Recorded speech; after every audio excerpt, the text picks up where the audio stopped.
Okay girl, so at the end of this video, I need you to pick up your camera or pick up your phone and just start filming. Hey guys, welcome back to my channel. If you're new to this channel, my name is Cilya, and this is like another lock topic video that I'm bringing to you guys. If you're not new to this channel, welcome back again. Hey subscribers, hey family, I love you guys so much. And thank you guys so much for your support. We're at 4,000 subscribers and we came a long way. Thank you for everybody who's been there for the beginning. I'm back on track and I'm back to be consistent, okay? Okay, so today I kind of just wanted to share and explain something that I think is very important for those who just started your lock journey or people who are in the middle of their lock journey. Wherever part you are in your lock journey, I think you should film it. I don't even think you should film it. You should definitely film it. You should take pictures, capture memories of where you're at and where you came from, because I feel like it's a vital part of how the journey goes. If you don't have pictures that you're looking back at, if you don't have videos that you're looking back at, you kind of tend to forget where you came from. People see how I look right now and they're just like, oh, like, you know, I need to start a certain way so it can look like that. Where did you come from? How do I get my hair to look like that? And I'm just like, listen, I don't think you guys understand how it all started. What you see right now is just my current state.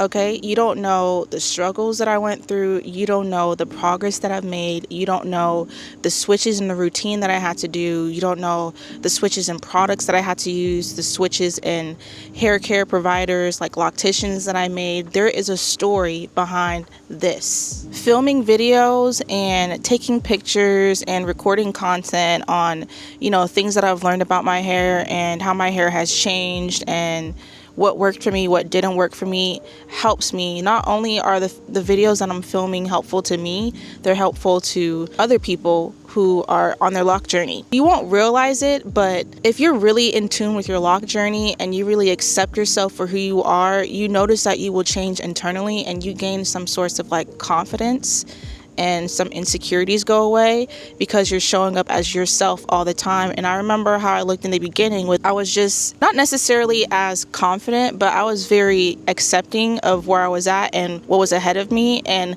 I can just see the shift of me accepting where I'm at and being kind of unsure also at the same time as like to what the future is going to hold, to transitioning to feeling confident and feeling kind of like stable and grounded in where I'm at and where I'm heading in the future. Recording your hair journey and taking pictures and stuff like that is kind of like recording your story of hair freedom, hair acceptance, and growth. You get to look at and track a lot of growth.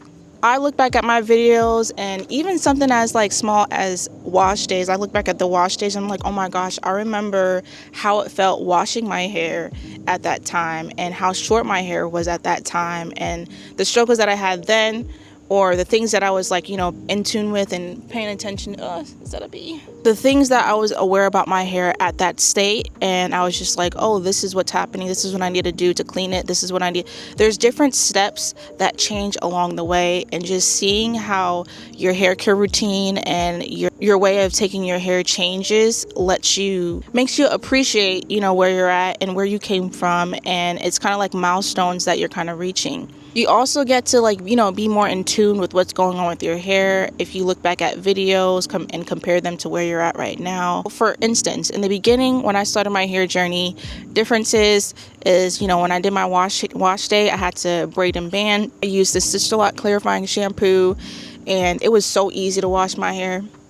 It was easy to wash my hair.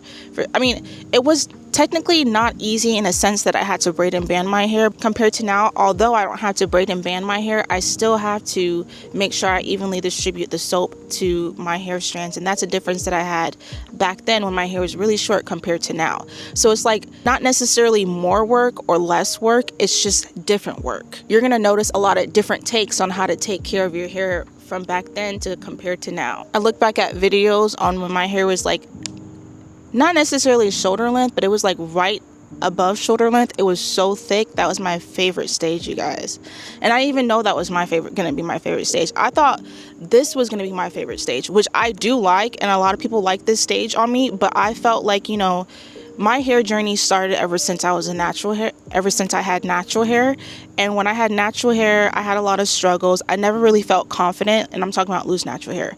I never really felt confident in how my hair was maintained. I did like the way it looked, and I felt like it looked healthy, but at the same time, I felt like I was always grasping and struggling to grab a hold of a routine that's healthy for my hair, where I felt like my hair was flourishing. I felt like I was maintaining it, and I was struggling to get it to grow and struggling to take care of it. Versus now, when I started my loc journey, when I hit that stage that I told you was my favorite stage, that was the healthiest my hair had ever felt. And just seeing how confident that made me feel, because I'm just like, I don't have to really do that much. I don't have to rely on trying these products. There's a lot of questions that I don't have anymore that, you know, are kind of solved because it's so simple to take care of my hair. And it's crazy. I would have never thought the most simple routine would cause my hair to be this healthy, and I would not have these worries.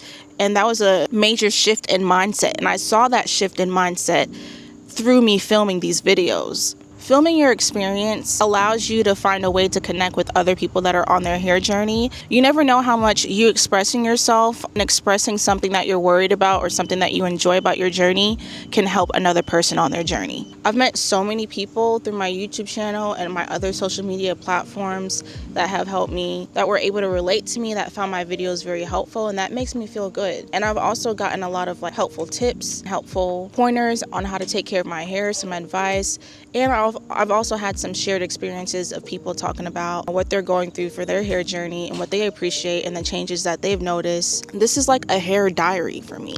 Whenever I meet someone, they're like, I like your hair, and what did you do? How did it look when it started? I just pull up the pictures. It's so nice to have that portfolio, be like, this is where I started, okay? So if you started this way, do not worry, do not fret, okay?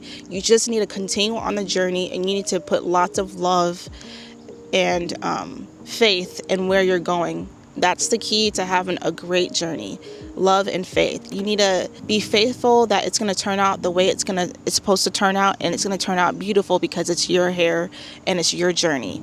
And you need to have love throughout the process, love through the hard times, love through the struggling, love through the growth, and love through the setbacks, because all of that is what's going to make your hair flourish. It's a continuous journey of up and down, you learning things and you excelling at things and being an expertise, but all in all, you're just going to be an expertise with what happens with your hair. Another thing that I like to film is hairstyles. Y'all, honestly, there's so many hairstyles that you can do from the beginning to, you're kind of limited in the beginning when you have really short hair and your hair is not mature. Like, you know, you don't want to do braid outs and stuff like that within the first 2 months of you installing your locks. But however, like, there's hairstyles that I forgot that I can do, and I kind of go back to my hairstyle videos and I go back to some pictures. I'm like, oh, I forgot about that hairstyle. Let me redo that one, but let me evolve it into a different version of where I'm at right now. Like this hairstyle, I've always wanted to do a high ponytail type of half up, half down. This is like a Brandy inspired hairstyle. I saved so many things on Pinterest ever since I started my loc journey, just so I'm like, okay, when I get to this length, I could do this hairstyle, I'm gonna do it. Like, I'm keeping tabs on, you know, milestones that I've reached so I can do things that I've been feeling to do for the longest. Just really wanted to talk to you guys about that. I just feel like, you know, a lot of people underestimate what saving content and record in regards to your journey can do for you personally. Sometimes you get insecure, and personally I got insecure sometimes. I'm like, is it growing? Is it getting thick? Like, you have a lot of questions in the beginning of the journey of if things are going the right way. And once you are 1 year anniversary, 2 year anniversary, 3 year anniversary, when those anniversaries come around, it's just like, did I grow and how much did I grow? You won't know unless you have something to look back on and be like, oh, that's different. You know, people even look at my videos, they're like, oh my gosh, your hair is getting so long, your hair is getting full, you know, it looks so different compared to that time I saw it in the beginning. And that makes me feel good, and I guarantee you it's gonna make you feel good too.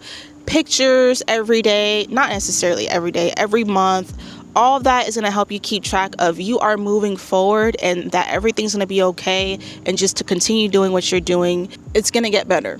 It's definitely going to get better if it's not already better. if any of you guys are actually recording your hair journey and your content, because I see like a lot of my subscribers sometimes they're just like, yeah, I'm on a hair journey and stuff like that. If you guys have a YouTube channel, if you guys have an Instagram or TikTok to where you're sharing your hair journey and what's going on and milestones and stuff like that, comment your @name or your social media handle, YouTube handle below, and I will follow you, because I love tuning into those journeys, and it's a great way for other people to kind of like tune into those journeys. But instead of just putting your handle, can you start off by saying like the date that you started, how long was your hair when you started, like the length, for instance, I was like 6 inches. Just list all those things and the social media handle where you're sharing your story, and I will definitely tune in. I'm pretty sure a lot of other people that are watching this video will definitely tune in too, because it's a beautiful thing to see. I feel like this is a form of a community that I've never been part of before, where I feel like I belong, and I didn't even like intentionally mean to like feel this warmth and encompassing feeling of like, you know, a belonging of just my hair. I didn't think my hair would allow me to connect to other people and the struggles that I went through, and it did. So yeah, this kind of wraps up my video, and I hope you guys have a good day. Well, I'll see you guys later. Bye.